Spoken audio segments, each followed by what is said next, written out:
The blood on Zachariah Grant's hands had barely dried when he rode into Aztec, New Mexico, in the summer of 1878. His silver spurs jingling with each step his mare took down the dusty main street.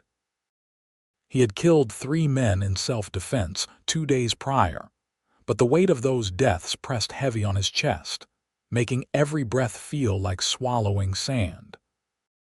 The town was small but bustling, with wooden storefronts lining both sides of the street and people going about their business despite the oppressive heat that shimmered off the ground in visible waves. He needed work, whiskey, and a bed, though not necessarily in that order. The first thing he noticed about the general store was how clean the windows were, an unusual sight in a territory where dust coated everything within minutes.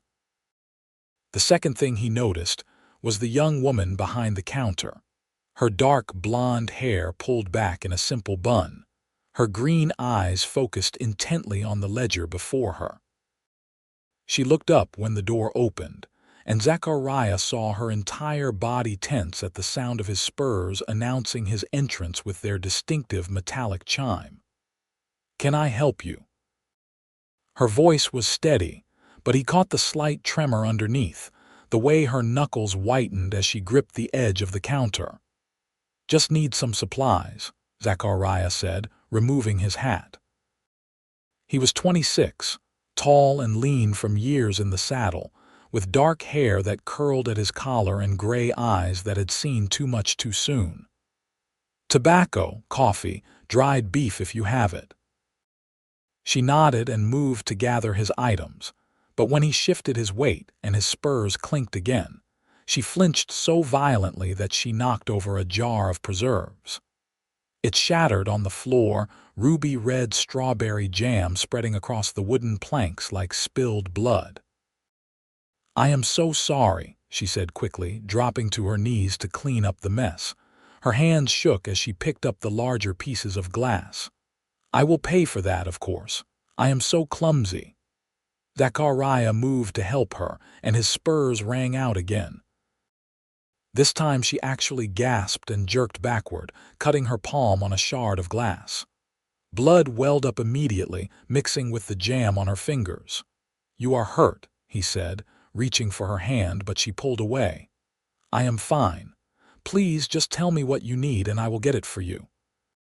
He studied her for a long moment, taking in the way she would not quite meet his eyes, the tension in her shoulders, the rapid rise and fall of her chest. She was beautiful in an understated way, probably around 22 or 23, with a smattering of freckles across her nose and a stubborn set to her jaw that suggested she was tougher than her current state implied. "What is your name?" he asked gently. "Lily. Lily Summers." She finally looked up at him, and he saw something dark and haunted in those green eyes, something he recognized because he saw it in his own reflection every morning. "Miss Summers, I am going to step outside for just a moment. I will be right back." He walked out into the blazing afternoon sun and sat down on the bench beside the door. With deliberate movements, he unbuckled his spurs and set them on the wooden planks beside him.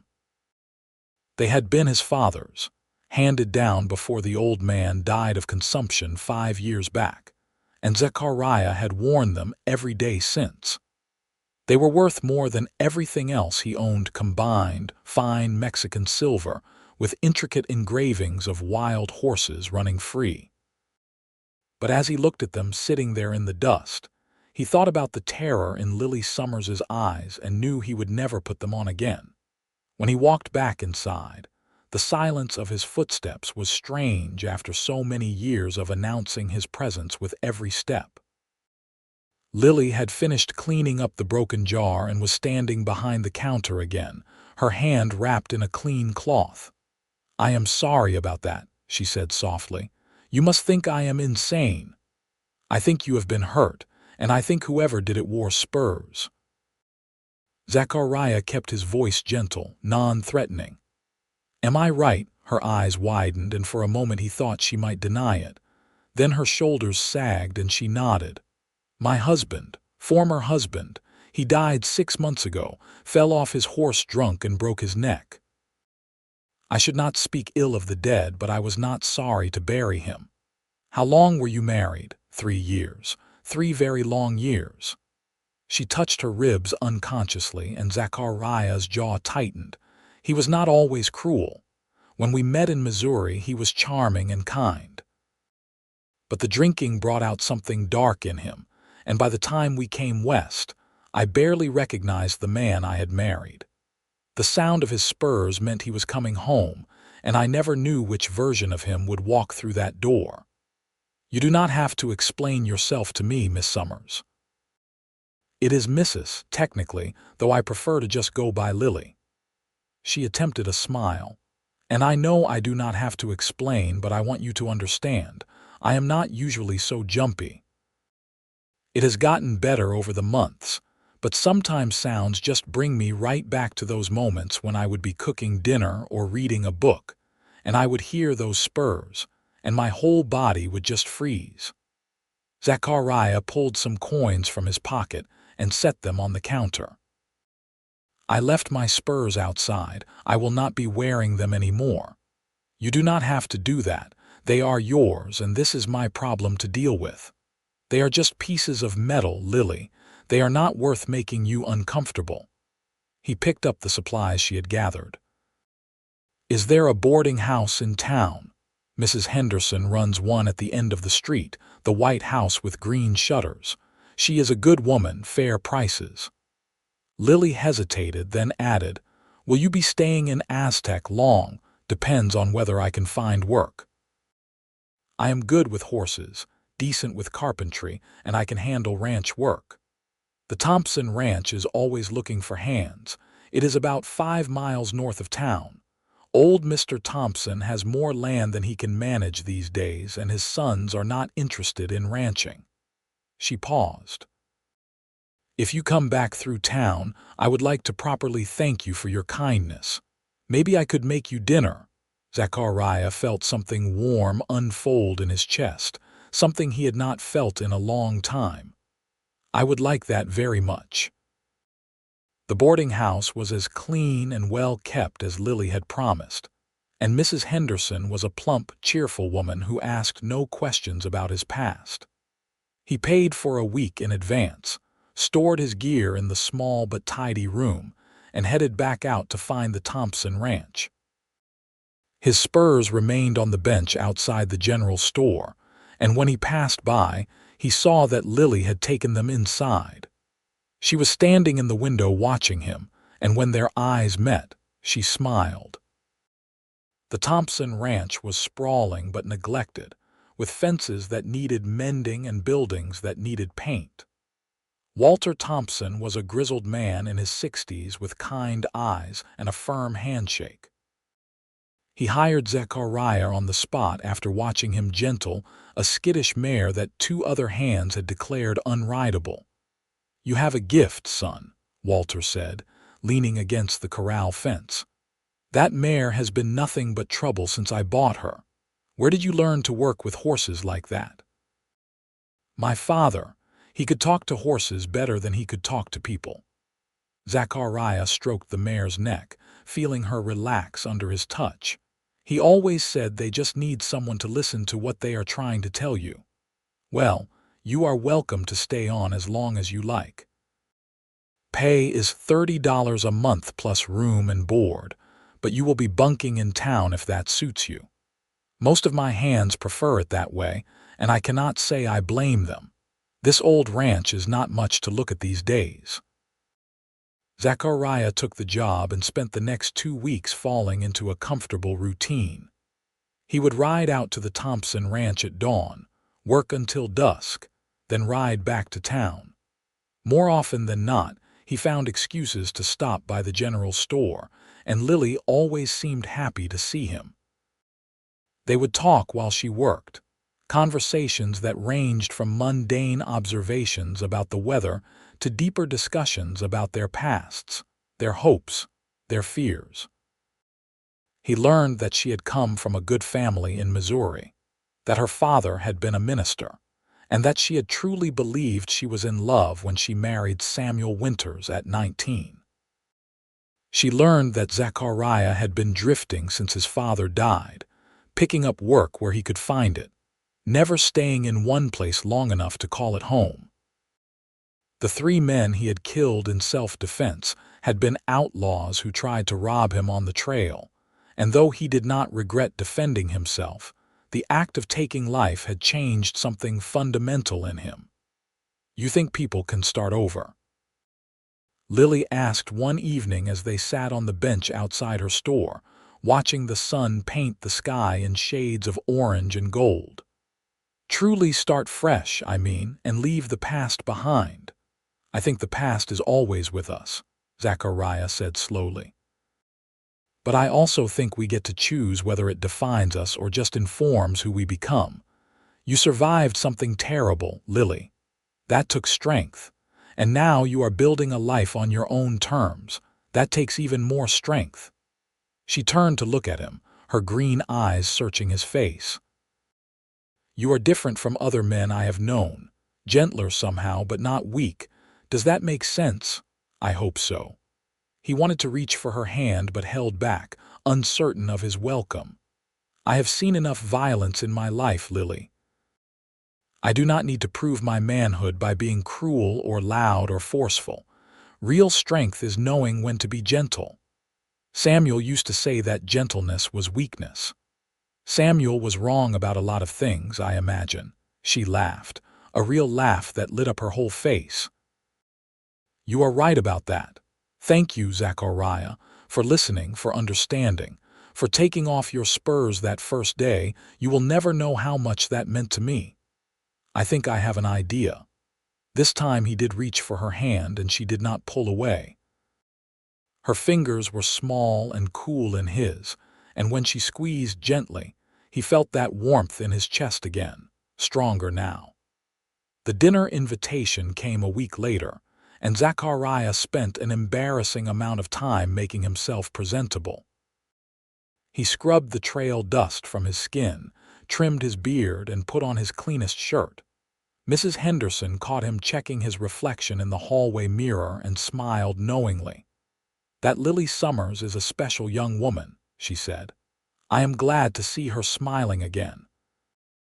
That husband of hers was a miserable drunk, and she bore the brunt of his temper. You are good for her, Mr. Grant." "I hope so, madam. I surely hope so." Lily lived in a small house behind the general store, a tidy cottage with white curtains and a flower garden that was thriving despite the harsh climate. She answered the door in a simple blue dress that brought out the color of her eyes, her hair loose around her shoulders for the first time since he had met her. "You look beautiful," he said, and meant it. "Thank you. Come in, please. Dinner is almost ready." The cottage was modest but comfortable, with handmade quilts and simple furniture that spoke of careful thrift rather than poverty. The table was set for 2, and the smell of roasting chicken filled the small space with warmth and promise. "This is too much," Zachariah said, taking in the spread she had prepared. Along with the chicken there were fresh vegetables, bread still warm from the oven, and what looked like apple pie cooling on the counter. "It is the least I could do." "You changed my life, Zachariah, in ways you probably do not even realize. Before you came to town, I was just existing, moving through each day like a ghost. But you made me feel seen, heard. You made me feel safe." She poured water into their glasses with hands that were steady now, no tremor at all. "That is worth more than any dinner I could cook." They ate slowly, savoring both the food and the conversation. Lily told him about her dreams of expanding the store, maybe ordering more books since there was no library in Aztec. Zachariah talked about possibly buying some land of his own someday, building a small horse ranch where he could train and breed quality stock. "Would you stay here?" Lily asked. "In Aztec, I mean. I think I might. It is a good town, good people, and there is something here worth staying for." He looked directly at her as he spoke, making his meaning clear. She blushed but did not look away. "I am glad.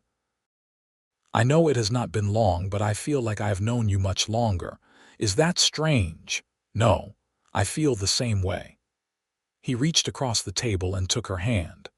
"Lily, I know you have been through hell, and I know you probably need time before you can even think about trusting another man. I understand that, and I am willing to wait however long it takes. But I need you to know that my feelings for you are real and growing stronger every day. You are extraordinary, and I would be honored to court you properly, if you will have me." Tears filled her eyes, but she was smiling. "I would like that very much. And Zachariah, you should know that I trust you already. What you did that first day, taking off your spurs without me even having to ask, that told me everything I needed to know about the kind of man you are. You saw my pain and responded with compassion, not pity. You gave me space to heal but stayed close enough to remind me that not all men are cruel.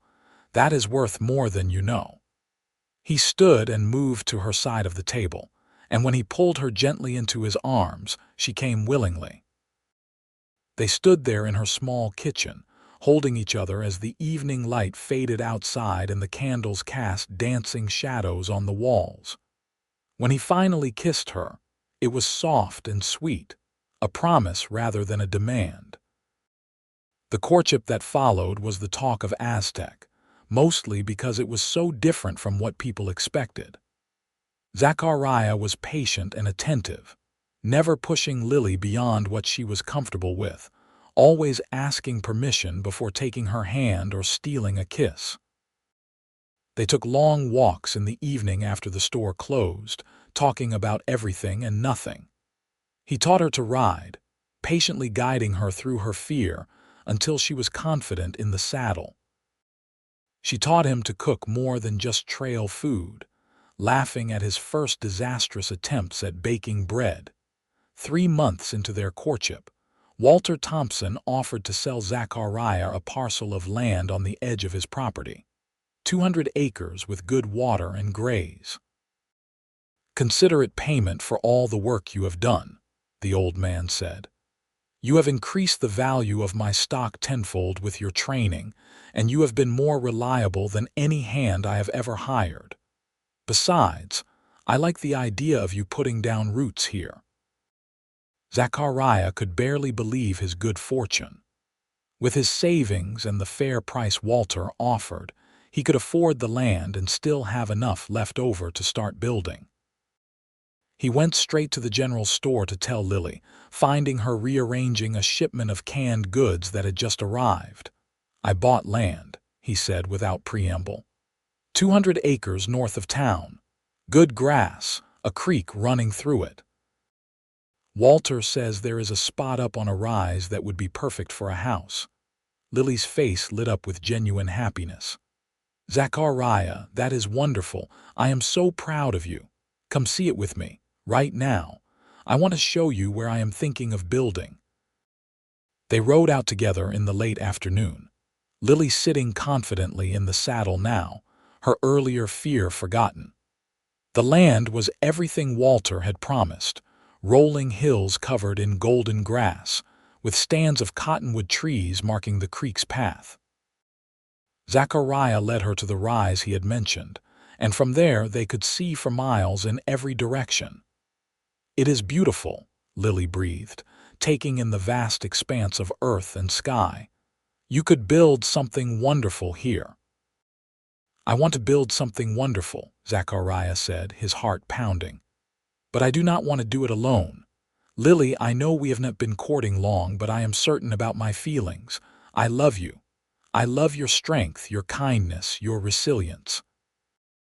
I love the way you laugh and the way you see the good in people despite everything you have been through. I want to build a life with you, right here on this land. Will you marry me?" For a long moment, Lily did not speak. She just looked at him with those green eyes that had been so haunted when they first met, but were now clear and bright with unshed tears. Then she threw her arms around his neck and kissed him with a passion that took his breath away. "Yes," she said when they finally broke apart. "Yes, I will marry you. I love you too, Zachariah. You gave me back my life, my hope, my ability to trust. You are the best man I have ever known, and I cannot wait to build a future with you." They were married 6 weeks later in a simple ceremony at the small church in Aztec with Mrs. Henderson and Walter Thompson serving as witnesses.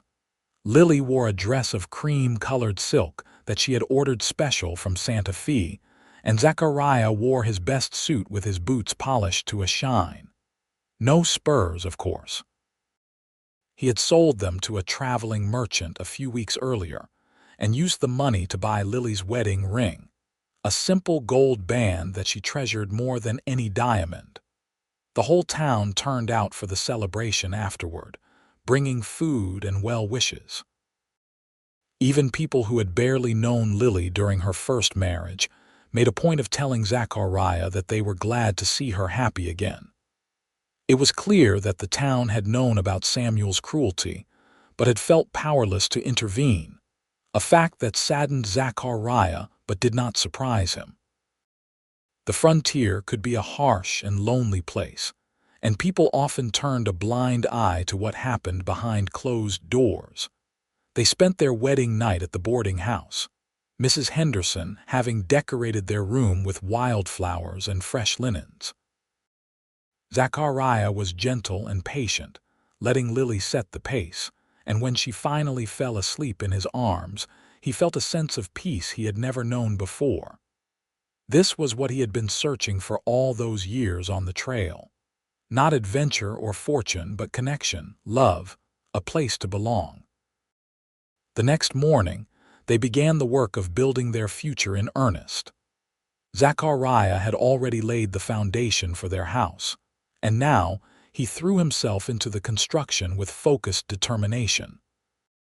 Lily continued running the store but spent her evenings and weekends helping him, fetching tools and water, painting window frames, hanging curtains. The house took shape slowly but surely, a sturdy 2-story structure with a wide porch and large windows to let in the light. By the time the first snow fell in November, they were moving in. It was not completely finished yet, with some rooms still bare and the second floor waiting for furniture, but it was theirs. On their first night in the new house, they sat by the fireplace wrapped in blankets, watching the flames dance and listening to the wind howl outside. "Are you happy?" Zachariah asked, pulling her closer against his side. "Happier than I ever thought possible," Lily said softly. "Sometimes I wake up in the morning and cannot believe this is real, that I have you, that we have this beautiful home, that I feel safe and loved. It is more than I ever dreamed of. You deserve every bit of it and more." He kissed the top of her head. "I promise you, Lily, I will spend the rest of my life making sure you know how precious you are." True to his word, Zachariah dedicated himself to building the life they had imagined. He started his horse training business, and his reputation spread quickly. Ranchers from as far as Durango brought their problem horses to him, and he worked with each animal with the same patience and understanding he had shown Lily. The money was good, better than he had expected, and within a year they had paid off the land and begun saving for more. Lily expanded the general store, adding a small lending library in the back room that became a gathering place for the women of Aztec. She ordered books from back east and led weekly discussions that were part literature and part social hour. Zachariah loved watching her bloom in this new role, her confidence growing with each passing month. In the spring of 1880, Lily discovered she was pregnant.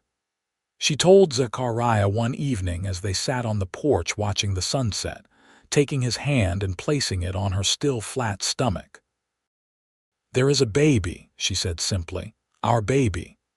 Zachariah felt tears prick his eyes, something that would have embarrassed him once but now felt entirely natural. "A baby? Lily, that is incredible. How are you feeling? Are you well? What do we need to do?" She laughed at his sudden flurry of questions. "I am fine. A little tired, a little sick in the mornings, but Dr. Peterson says that is normal. The baby should come in November." He pulled her into his arms, holding her carefully as if she might break. "I am going to be a father. We are going to be parents. I cannot quite wrap my mind around it. I know. It feels surreal to me too, but I am happy, Zachariah. So very happy." The pregnancy progressed smoothly, and Zachariah fussed over Lily with an attentiveness that was both endearing and occasionally annoying. He insisted she stop working at the store after 6 months, hiring a young woman named Sarah to help manage things. He would not let Lily lift anything heavy or stand for too long. He cooked dinner every night and rubbed her swollen feet without complaint. "You are going to spoil me," Lily protested one evening as he brought her yet another pillow for her back. "That is my intention," Zachariah replied with a grin. "You are carrying our child, Lily. The least I can do is make sure you are comfortable." Their son was born on a cold November night during the first snowstorm of the season. The labor was long and difficult, and Zachariah paced the floor downstairs, while Dr. Peterson and Mrs. Henderson attended to Lily upstairs. Every cry of pain from his wife was like a knife to his heart, and he felt utterly helpless. Finally, after what felt like an eternity, he heard a different sound, the thin, reedy wail of a newborn. Mrs. Henderson appeared at the top of the stairs, her face flushed but smiling. "You have a son, Mr. Grant, a healthy baby boy, and your wife is tired but doing well." Zachariah took the stairs 2 at a time, bursting into the bedroom to find Lily propped up against the pillows, holding a tiny bundle wrapped in a blue blanket. She looked exhausted but radiant, her hair damp with sweat and her eyes shining with tears of joy. "Come meet your son," she said softly. The baby was small and red-faced, with a shock of dark hair and tiny fists that waved in the air. When Zachariah carefully took him in his arms, those little hands immediately grabbed onto his finger with surprising strength. "He is perfect," Zachariah whispered, his voice choked with emotion. "You are perfect, both of you." They named him Zachary James Grant, a strong name for what they hoped would be a strong man. Zach, as they quickly began calling him, was a good baby, healthy and happy. Zachariah discovered a patience he never knew he possessed, walking the floor with his son at all hours of the night, changing diapers without complaint, and singing lullabies in his rough but tender voice. Watching her husband with their son made Lily fall in love with him all over again. This was a man who had killed in self-defense, who had lived a hard life on the trail, but who was now cradling an infant with infinite gentleness. This was a man who had given up something meaningful to him, his father's Spurs, because he saw her pain and wanted to ease it. This was the man she had chosen, and every day she thanked God for bringing him into her life. The years passed in a sweet progression of ordinary moments that felt extraordinary in their happiness. Zach grew into a rambunctious toddler who loved the horses as much as his father did. The ranch continued to prosper, and Zachariah was able to hire 2 hands to help with the work. Lily's lending library became so popular that she started ordering even more books and hosting monthly lectures by visiting speakers. In 1883, their daughter was born, a tiny girl with Lily's green eyes and Zachariah's dark curls. They named her Lucy Marie Grant, and she completed their family in a way neither of them had anticipated. Where Zach was all energy and fearlessness, Lucy was thoughtful and gentle, content to sit on her father's lap while he worked on the ranch accounts or to help her mother arrange flowers in the house. Zachariah remained true to his promise to never wear spurs again. When Zach was old enough to ask why all the other cowboys wore them but Papa did not, Zachariah sat his son down and explained in simple terms. When I first met your mother, she had been hurt by someone who wore spurs. The sound of them scared her, brought back bad memories. So I took mine off and decided I did not need them anymore. Real horsemanship is not about the equipment you use, son. It is about the relationship you build with your horse. So you did it for Mama? Zach asked, his young face serious. I did, and I would do it again 1,000 times over. When you love someone, their comfort and happiness matter more than your pride or your possessions. It was a lesson that stayed with Zach as he grew, shaping the kind of man he would become. He saw the love and respect his parents had for each other, the way they made decisions together, the way they supported each other's dreams. It was a template for the kind of relationship he hoped to have someday. By 1888, Zachariah and Lily had been married for 9 years, and their life had settled into a comfortable rhythm. The ranch was thriving, with Zachariah's trained horses in demand throughout the territory. The general store had expanded into the building next door, and Lily now employed 3 people full-time. Their children were healthy and happy, attending the schoolhouse in town and making friends easily. One evening in late summer, as they sat on the porch watching Zach and Lucy chase fireflies in the gathering dusk, Lily turned to her husband with a thoughtful expression. "You ever miss it?" she asked. "The drifting, the freedom of the trail." Zachariah was quiet for a moment, considering the question honestly. "Sometimes I miss the simplicity of it," he admitted. "When my whole world fit in a saddle bag and I could go anywhere I pleased, but I would not trade this for anything. This right here, you and our children, our home. This is what I was searching for all those years, even if I did not know it. I am glad you found it. I am glad you found me. Me too." He took her hand, that familiar gesture that still sent warmth through his chest after all these years. "You saved me, Lily. I was lost before I came to Aztec, weighed down by violence and loneliness. You gave me a reason to stay in one place, to build something that mattered." "We saved each other," she corrected gently. "I was trapped in the shadow of my past, and you helped me step into the light. We built this life together, Zachariah. That is what makes it so precious." As the stars began to appear in the darkening sky, they sat together in companionable silence, watching their children play and listening to the sounds of the ranch settling down for the night. The horses nickered softly in the barn, the chickens roosted in their coop, and somewhere in the distance a coyote howled at the rising moon. In 1890, Aztec was changing. The railroad had come through, connecting their small town to larger cities and bringing an influx of new settlers. The store was busier than ever, and Lily was considering opening a second location. Zachariah had been approached by several investors interested in partnering with him to breed horses on a larger scale, but he was hesitant to expand too quickly.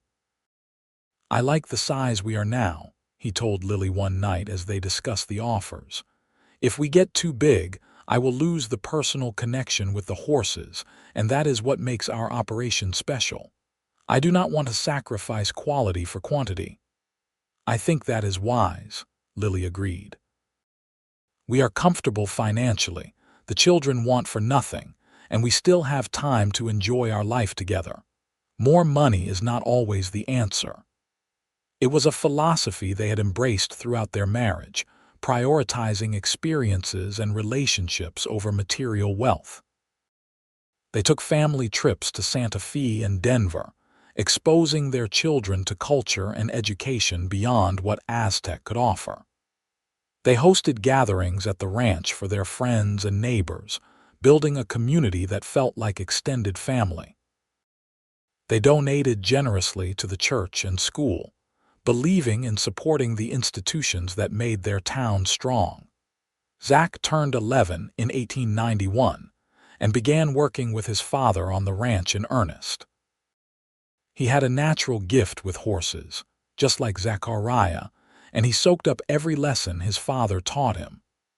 Lucy, at 8, preferred books to riding, but she loved accompanying her mother to the store and helping customers find what they needed.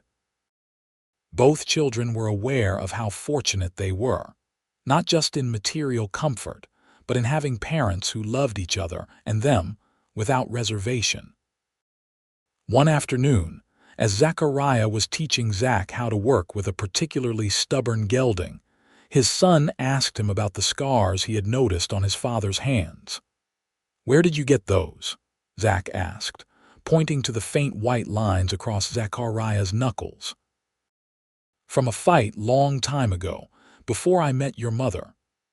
Zachariah did not elaborate, and Zach sensed that his father did not want to discuss it further. "Papa, have you ever been really scared, like truly afraid?" Zachariah looked at his son, seeing a young man beginning to grapple with complex emotions. "Yes, I have been scared. The night you were born, I was terrified something might happen to your mother. And when Lucy had that fever last winter, I was scared we might lose her." Fear is not something to be ashamed of, Zach. It means you love something enough that the thought of losing it terrifies you. "Is that why you took off your Spurs for Mama?" Zachariah was surprised. He had told that story years ago, and he did not realize Zach had thought so deeply about it. "Yes, in a way. I saw that she was afraid, and I could not stand the thought of being the cause of her fear. So I removed the thing that was causing her pain. It was a small sacrifice to make. But they were important to you. Granddad's Spurs. They were, but your mother is more important." Love means being willing to change, to let go of things that no longer serve you, to put someone else's needs before your own comfort. That is what I want you to understand, son. That is what real strength looks like. That conversation stayed with Zach for years, shaping his understanding of manhood and responsibility. He grew up watching his father demonstrate daily what it meant to be strong without being cruel, to be confident without being arrogant, to lead without dominating. It was a gift beyond measure.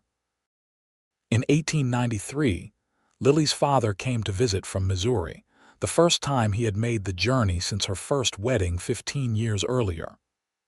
Reverend Joseph Summers was an austere man, tall and thin with silver hair and piercing blue eyes. He had never approved of Lily's first marriage, though he had held his tongue, and he had only learned of Samuel's cruelty through a letter from Mrs. Henderson after his death.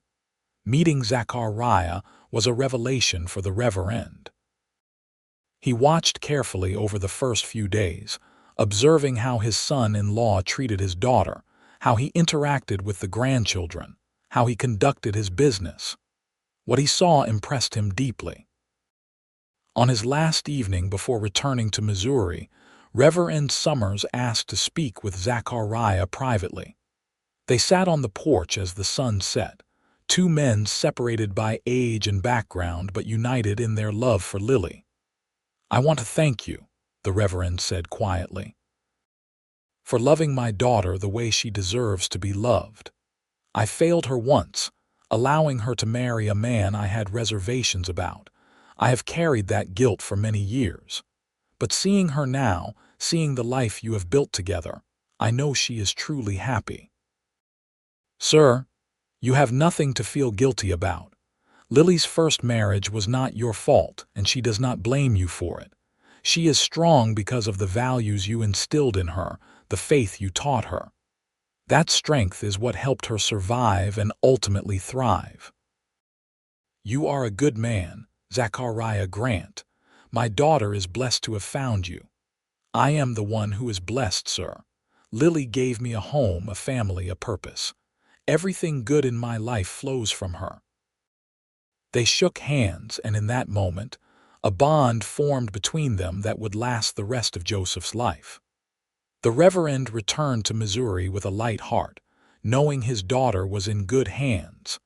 The years continued to pass, marked by the ordinary milestones of family life.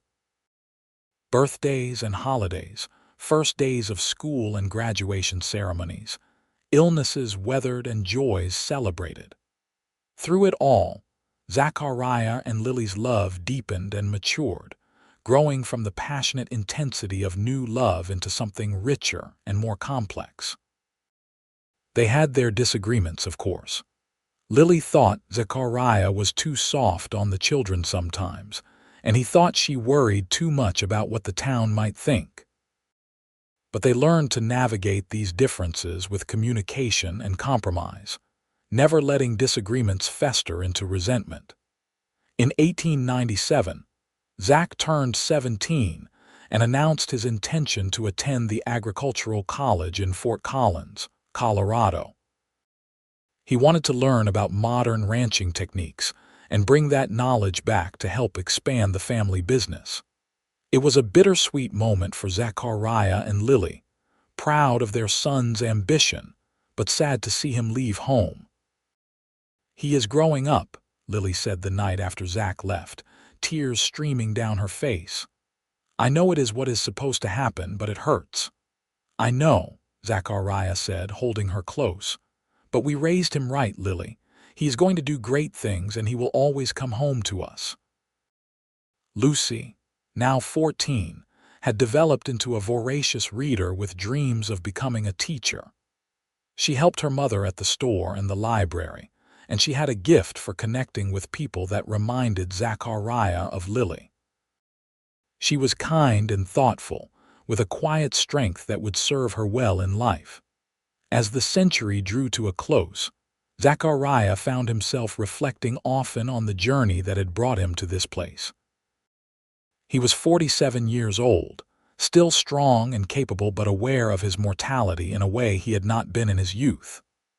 The wild frontier that had defined his early years was disappearing, replaced by towns and farms and the trappings of civilization. But he had no regrets. Every choice he had made, from taking off his spurs that first day in the general store to proposing on that windswept hill to building this life with Lily, had been the right one. He had found something more valuable than gold or adventure. He had found home. One evening in the spring of 1899, as they sat on the porch watching the sunset, Lily suddenly said, "Do you remember the first time we sat here? Right after we moved into this house?" "I do. You asked me if I was happy. And you said you would spend the rest of your life making sure I knew how precious I was." She turned to face him, her green eyes still as bright as they had been 21 years ago. "You kept that promise, Zachariah, every single day. It was not a difficult promise to keep. You make it easy to love you. We make it easy for each other. That is what partnership means." She reached over and took his hand, her fingers intertwining with his in a gesture as familiar as breathing. "I love you, Zachariah Grant. I loved you when you walked into my store with blood on your hands and grief in your eyes. I loved you when you took off your spurs without a second thought. I loved you when you proposed on that hill, when you held our babies for the first time, when you taught our son what it means to be a good man. And I will love you until my last breath and beyond." Zachariah felt his throat tighten with emotion. After all these years, she could still move him to tears with her words. "And I love you, Lily Summers Grant. You are the best thing that ever happened to me, and I thank God every day that I rode into Aztec all those years ago." They sat together as the stars came out, content in the silence that comes from truly knowing another person. The ranch was quiet around them, the horses settled for the night, the chickens roosting peacefully. Inside the house, Lucy was reading by lamplight, lost in some adventure. And somewhere in Colorado, Zach was studying hard and making them proud. In 1900, Zach returned from college with his degree, and a young woman named Sarah Crawford, who he introduced as his intended. Sarah was smart and capable, the daughter of a rancher from eastern Colorado, and she fit seamlessly into the Grant family. They were married that fall in the same church where Zachariah and Lily had wed. And the celebration was even bigger, with friends coming from as far as Albuquerque to wish the young couple well. Watching his son marry reminded Zachariah of his own wedding day, of the hope and promise that had filled his heart. He saw that same hope in Zach's eyes as he looked at Sarah, and he knew his son had chosen well. Lucy graduated from the Teachers College in Santa Fe in 1903 and took a position at the school in Aztec. She loved teaching, and her students adored her gentle manner and creative lessons. She had several suitors, but she was in no hurry to marry, content to focus on her career and her family. In 1904, Zach and Sarah welcomed their first child, a daughter they named Lily after her grandmother. Holding his granddaughter for the first time, Zachariah marveled at the circle of life, at how time moved forward carrying love with it from one generation to the next. "She has your eyes," he told Lily, who was crying happy tears as she watched him cradle the baby. "And your stubborn chin," Lily replied with a laugh. "She is perfect." Little Lily was followed by a brother 2 years later and then another sister after that. The ranch house that had once felt so spacious now rang with the sounds of children, and Zachariah and Lily embraced their roles as grandparents with joy. As Zachariah entered his 60s, he began to slow down, letting Zach take over more of the day-to-day operations of the ranch. It was not easy for him to step back from work that had defined him for so long, but he found pleasure in spending more time with Lily, taking long walks in the evening and traveling to visit Lucy, who had married a fellow teacher and moved to Farmington. On their 30th wedding anniversary in 1909, Zachariah and Lily renewed their vows in a small ceremony attended by family and close friends. Standing before the same altar where they had first pledged their lives to each other, Zachariah looked into Lily's eyes and saw the girl she had been, the woman she had become, and every moment in between. "30 years ago, I walked into your store a broken man with blood on my hands and nowhere to call home," he said, his voice thick with emotion. "You looked at me with those green eyes, and something in my soul recognized something in yours. You have been my home ever since, Lily. My anchor, my compass, my reason for everything good I have done.